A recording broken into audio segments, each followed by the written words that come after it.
What if the next iPhone you buy suddenly costs $2,000? Or what if your favorite European car gets slapped with a price tag you can't afford anymore just because of a single tweet? Imagine an American president with the power to shake the entire global marketplace with a single threat. This isn't a dystopian scenario, but the reality global businesses and millions of consumers are now facing. The stakes? Hundreds of billions of dollars, tens of thousands of jobs, and the very future of global tech and trade. Welcome to the new era of economic brinkmanship, where Apple, Europe, and the White House are caught in a high-stakes game that could change how you live, shop, and work for years to come. Today, we dive deep into the latest and wildest front in the global trade wars, President Trump's all-out tariff assault on Europe and Apple, and why, this time, the consequences may be unlike anything we've seen before. Let's pull back the curtain on how we got here and what makes this trade showdown so explosive. For decades, the world relied on a relatively stable system of global trade. Companies like Apple designed products in California, assembled them in China, and shipped them, via a network of freighters and planes, to markets everywhere from New York to Berlin. Europe exported its luxury cars and fine foods to eager American buyers, and in turn, U.S. firms sold everything from planes to software across the Atlantic. Tariffs, basically taxes on goods crossing borders, were mostly low, negotiated through multilateral deals. Everyone seemed to benefit. Prices stayed affordable, supply chains grew hyper-efficient, and economies boomed. But that system always had its critics. Some argued it cost American jobs, hollowed out factories, and increased dependence on rival economies. Enter Donald Trump. As president, Trump made trade wars a personal crusade, arguing that tough tariffs could force trading partners to offer better terms and bring manufacturing back to U.S. soil. Fast forward to today, and the trade battleground is on fire once again. In early April, Trump rolled out his infamous Liberation Day tariffs, his weapon of choice, threats of massive taxes on imports. The targets? The entire European Union, with a potential 50% tax on all EU goods, and Apple, the world's most valuable tech company, unless it brings iPhone manufacturing back to America. The numbers are staggering. The U.S. imported $235.6 billion worth of goods from the EU last year, a 12.9% jump from 2023. Tariffs on these imports would send prices soaring for American buyers of everything from Italian olive oil to German sedans. According to one research report, a 50% tariff could increase sticker prices for European products by 30 to 50%. Imagine a $50 bottle of French wine suddenly costing $75, or the iconic $40,000 German sedan now jumping to $60,000. But it's the Apple dimension that could really hit home. Trump's ultimatum: move iPhone manufacturing to the U.S., or pay at least a 25% tariff on every iPhone imported. As he posted on Truth Social, "I expect their iPhones that will be sold in the United States of America will be manufactured and built in the United States, not India or any place else. If that is not the case, a tariff of at least 25% must be paid by Apple to the U.S." Apple, of course, doesn't just snap its fingers and move its supply chain. Today, 99% of iPhones are assembled outside America, mostly in China and, more recently, India. Why? Labor costs, skilled manufacturing ecosystems, and enormous production scale. According to analysts, making iPhones in the U.S. could push the retail price from around $1,000 today to as high as $2,000 or even $3,500 per device. That's not a rounding error. That's an existential threat to Apple's business and your wallet. So, how is Apple responding? Tim Cook, Apple's CEO, has already begun shifting some production to India to dodge the most immediate U.S.-China trade crossfire. In fact, for the April to June quarter, the majority of iPhones shipped to the U.S. were produced in India, a logistical ballet involving hundreds of cargo flights, ferrying as many as 1.5 million devices across oceans, all to avoid the brunt of U.S. tariffs. But it's not just about moving iPhones from one country to another. Trump is adamant. Only iPhones made in America will be tariff-free. That led to a very public spat between Trump and Tim Cook, with Trump complaining that Apple's Indian production shift amounted to betrayal, despite Apple's pledge to invest $500 billion in the U.S., primarily in data centers and AI infrastructure, not manufacturing. I said to him, "Tim, you're my friend, but now you're building all over India. I don't want you building in India." Trump remarked while visiting Qatar, A pointed reminder that, in this trade war, there are no real friends, only leverage and targets. On Wall Street, the drama isn't just political, it's personal. Apple's stock slid 2% on the latest tariff threats as investors gamed out the scenarios. Would Apple move production, absorb some costs, pass them on to consumers?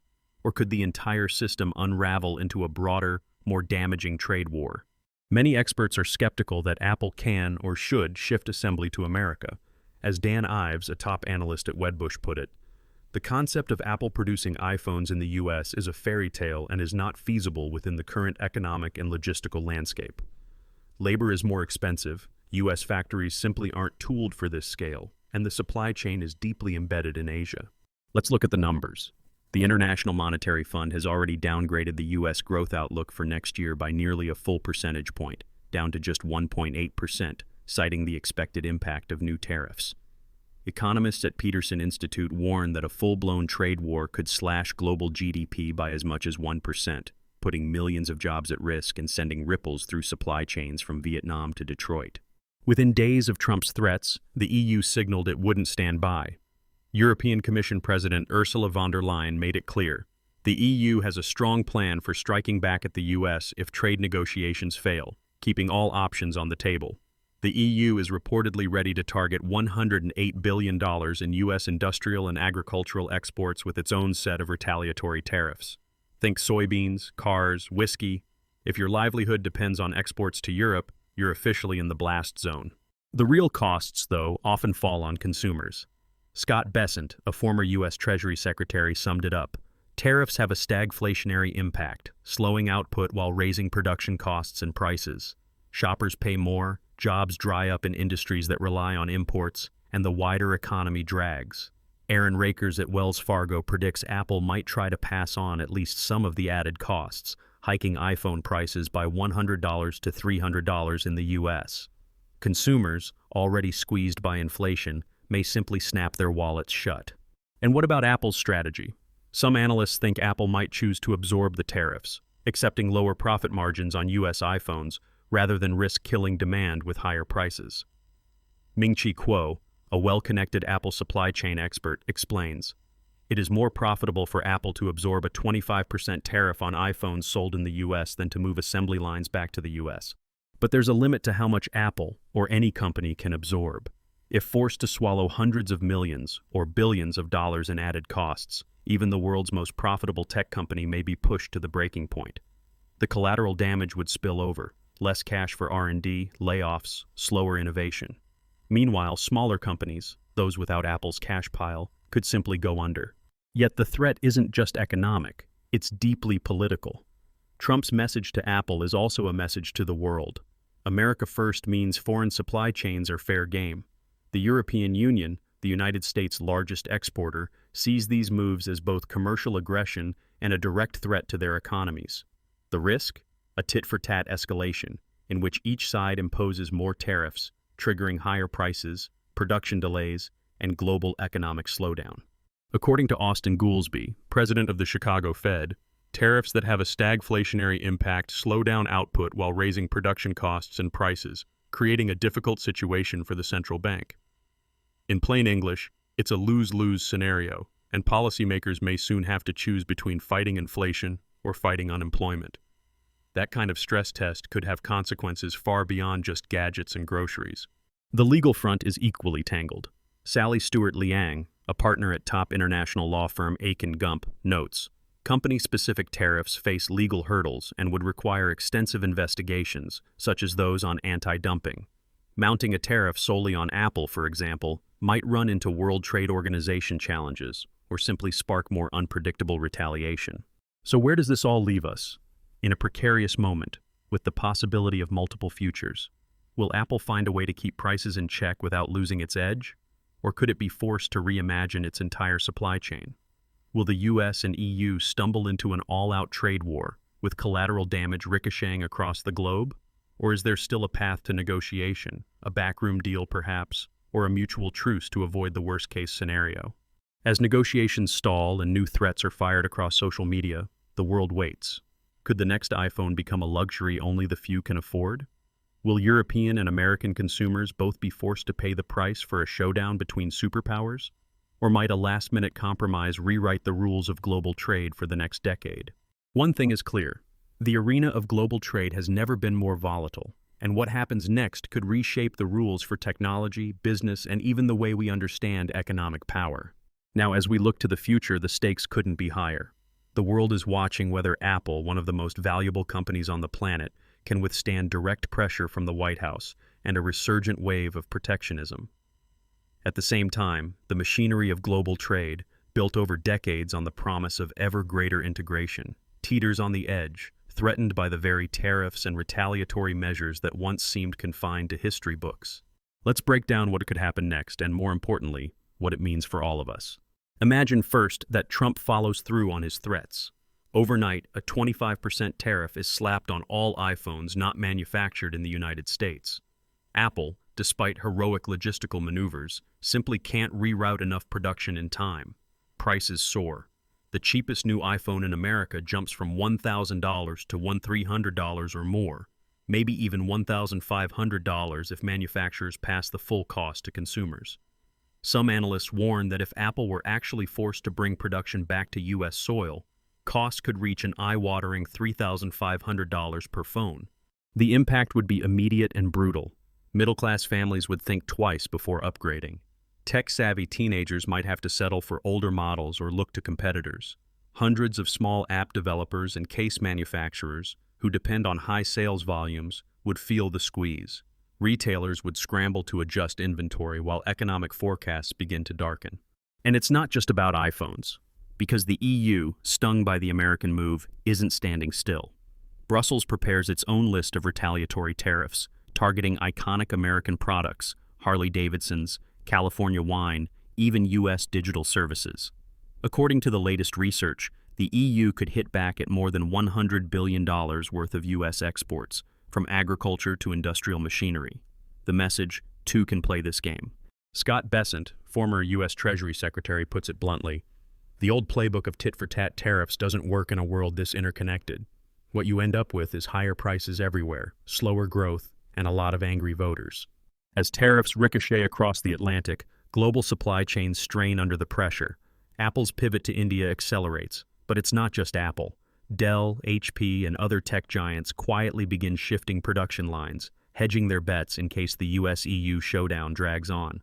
Some companies look to Vietnam, Mexico, even Eastern Europe in search of stability.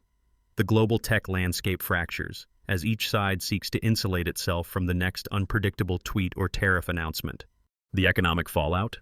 The IMF has already slashed the U.S. growth outlook for next year by nearly a full point, citing the specter of a trade war. Economists at the Peterson Institute warn that a full-blown conflict could shave off as much as 1% from global GDP, an enormous number that translates to millions of jobs and billions in lost investment. But it's more than numbers. Apple's own plans to invest $500 billion in the U.S. don't include bringing iPhone manufacturing home. Most of that spending is earmarked for data centers, AI, and R&D. As Ming-Chi Kuo, a highly respected Apple supply chain analyst, notes, it's simply more profitable for Apple to absorb some tariff pain than to rebuild a manufacturing ecosystem in America. The skills, the suppliers, the scale, it all exists overseas. That's why some experts believe the real risk isn't that Apple goes bust, but that its margins erode, product cycles slow, and innovation takes a hit. Already, UBS analyst David Vogt suggests that a 25% tariff could subtract about 50 cents per share from Apple's annual earnings. Not catastrophic, perhaps, but a sign that even the mighty are vulnerable when economic nationalism returns. Meanwhile, households pay the price. Higher costs on phones, laptops, cars, and groceries, the everyday goods most of us rely on, mean tighter budgets and tougher choices at the checkout. As Volvo CEO Håkan Samuelsson warns, customers will bear a large part of the tariff-related cost increases. It might make it impossible to import smaller cars to the United States. But is this the only possible future? Not necessarily. There are glimmers of hope, alternative scenarios that hinge on cool heads and pragmatic deal-making. Both the US and EU still have enormous incentives to avoid a full-scale trade rupture. The EU remains America's largest export market, and the US is Europe's top trade partner. too much is at stake for either side to let short-term politics burn long-term bridges. In one credible scenario, negotiations resume. Instead of blanket tariffs, the US and EU agree to targeted compromises, lowering some duties, introducing quotas, and cooperating on standards for tech products. Regulatory alignment, while slow, makes it easier for both sides to do business without the drama of surprise levies. For Apple, this would mean ongoing supply chain diversification, but without the existential threat hanging over every device. Production in India ramps up, providing insurance against shocks, while research and high-value engineering jobs expand in California, Austin, and Seattle. It's not made in America in a literal sense, but it's a hybrid model, designed and engineered in the US, sourced and assembled globally. There's also the possibility that public and political pushback grows strong enough to force a rethink. When American consumers see prices spike and product launches delayed, frustration may boil over. Election year realities could prompt even protectionist leaders to find an off-ramp, branding a trade victory while quietly rolling back the most damaging tariffs. Dan Ives of Wedbush sums it up. The idea of every iPhone being built in America is a fairy tale. The costs, the factory know-how, the supply ecosystem. It's just not happening. But what's possible is smarter trade deals and supply chains built to withstand political shocks. So, what should you take away from all of this? What's the practical lesson as a consumer, investor, or simply a citizen watching these giants clash? First, it's a wake-up call about the hidden networks that power your daily life. That device in your pocket isn't just aluminum, glass, and code. It's the product of thousands of companies, millions of workers, and a fragile peace between nations. When politics disrupts that balance, everyone feels it, sometimes in higher prices, sometimes in missed opportunities for innovation. If you're a consumer, pay attention to where your devices come from and how global events ripple into your wallet. That next iPhone upgrade might cost you more, not because it's better, but because of tariffs and trade wars that have little to do with features or value. Consider waiting before buying, looking at refurbished models, or exploring alternatives if prices become prohibitive. For investors, the lesson is clear. Diversification isn't just about stocks or sectors, but about global risk.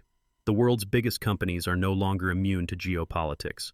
Factor international volatility into your decisions, and keep an eye on companies with agile, responsive supply chains. And if you're a business leader, the message is blunt. Complacency is not an option. Build resilience. Don't rely on a single supplier or country, no matter how efficient it seems today. The companies that survive and thrive are those with the flexibility to pivot production, source components worldwide, and adapt to new realities at a moment's notice. On a broader level, these trade tensions reveal just how intertwined politics and economics have become. As Komal Sri Kumar notes, the re-escalation of trade tensions increases the odds of a recession, and the markets know it. We're moving into a world where political risk is business risk. But there's another, more optimistic lesson here. Crises force innovation. Already, tech giants are exploring tools like AI-driven logistics, resilient supply chain mapping, and even new materials to reduce dependence on any single region. The push to diversify may actually accelerate the next wave of breakthroughs, making technology more accessible and robust in the long run. So, will Apple and global trade survive this turmoil? The answer, based on the best evidence, is yes, but not unchanged. Apple won't bring its entire iPhone assembly line to Texas or Ohio. The economics simply don't add up. Instead, we'll see a more distributed, flexible production system, one that can weather future storms, whether political or environmental. The global trade order will bend, perhaps even shudder, but it won't break. Too many people, profits, and livelihoods depend on it. Yet we may also witness a dramatic reimagining of how technology is made and sold. Expect to see more designed in California, assembled in India labels, more redundancy in supply chains, and a growing recognition that economic security is as vital as innovation.